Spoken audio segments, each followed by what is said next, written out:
Mes premiers j'aime lire, lecture avec Flavie. Le voleur de désert.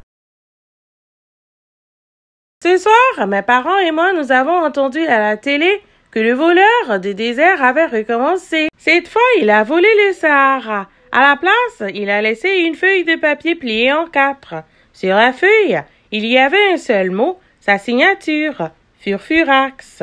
Le mois dernier, c'était le désert du Nouveau-Mexique qui avait disparu en une nuit. Mon père n'y comprend rien, mais qu'est-ce que ce Furfurax va faire de tous ces déserts? Il ne peut pas les revendre pour se faire de l'argent. C'est trop gros, la police l'attraperait. Peut-être qu'il les collectionne, dit ma mère, en me regardant. Je hausse les épaules, mais en fait, moi, je sais. Le voleur de désert, c'est mon grand-père. Il habite dans la rue d'à côté, au rez-de-chaussée, d'une maison à 2 étages.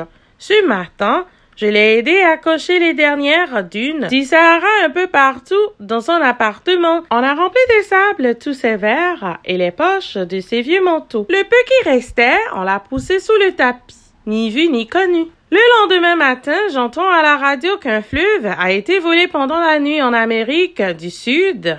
Et, pas n'importe lequel, le plus gros du monde, l'Amazone. C'est malin, dit mon père. À quoi ça ressemble l'Amérique? Sans l'Amazone, il lui manque déjà le désert du Nouveau-Mexique. Où va-t-on si, chaque nuit, quelqu'un vole un morceau de la planète? Je me précipite chez mon grand-père. Papy, tu exagères. Même les fleuves. Comme il me regarde d'un air surpris, je lui explique. Il proteste. Barnabé, je t'assure que ce n'est pas moi. Je ne vole que les déserts. Alors, c'est que quelqu'un te copie. Papy grogne seulement, avec une mine contrariée. Soudain, une goutte d'eau éclate sur mon nez. Nous levons les yeux au plafond tous les deux. Alors, je vois une grosse tache d'humidité qui n'y était pas avant. Nous grimpons les escaliers 4 à 4. Papy sonne à la porte de l'appartement du dessus. La porte s'entrouvre, le voisin apparaît et papy lui lance « Salut Fernand, tu as un problème de fuite d'eau, on dirait? »« Oh, 3 fois rien, dit Fernand.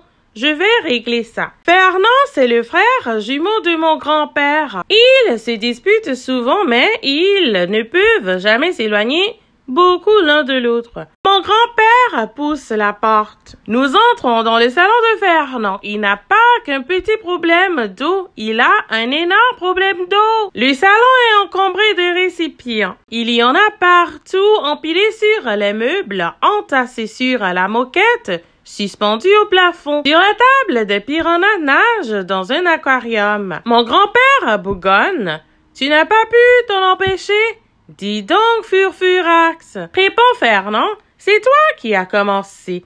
Tu n'étais pas obligé de me copier, réplique papy. Tu m'as donné envie. Ça m'a rappelé notre jeunesse. C'est comme ça que j'apprends que, bien avant ma naissance, mon grand-père et Fernand ont été des cambrioleurs redoutables. Furfurax et Fernandex.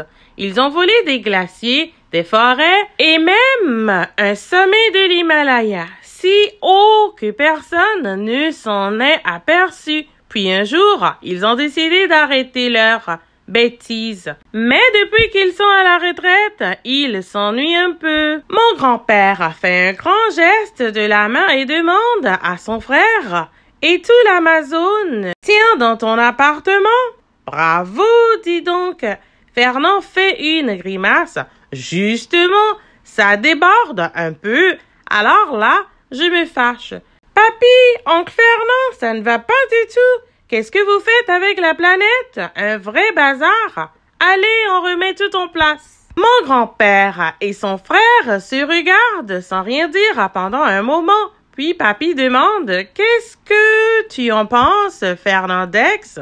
Et toi, Furfurax? » Le petit a raison. Et puis bientôt, on n'aura plus grand-chose à voler. Nous passons le reste de la journée à remplir des bidons d'Amazone et de Sahara dans les camionnettes des 2 papys cambrioleurs. L'Amazone tient tout juste. Et on doit casser l'aquarium des piranhas sur le siège du passager.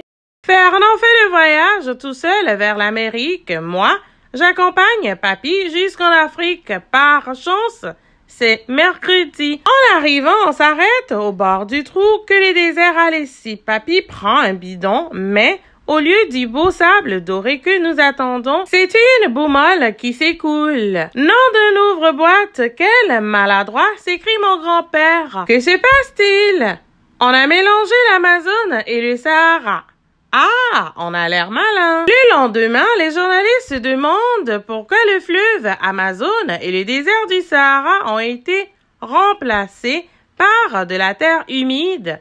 2 mois plus tard, on n'en parle plus. Un an après, quand les habitants de l'Amérique et de l'Afrique font de belles moissons de blé, tout le monde est content. Moi aussi, je suis drôlement content. C'est formidable, hein, papy? Il y a quand même un truc bizarre, répond mon grand-père. Ah bon? Lequel? Il paraît qu'on trouve dans le Nouveau Sahara des poissons de sable avec des dents. Ils ressemblent drôlement à des piranhas.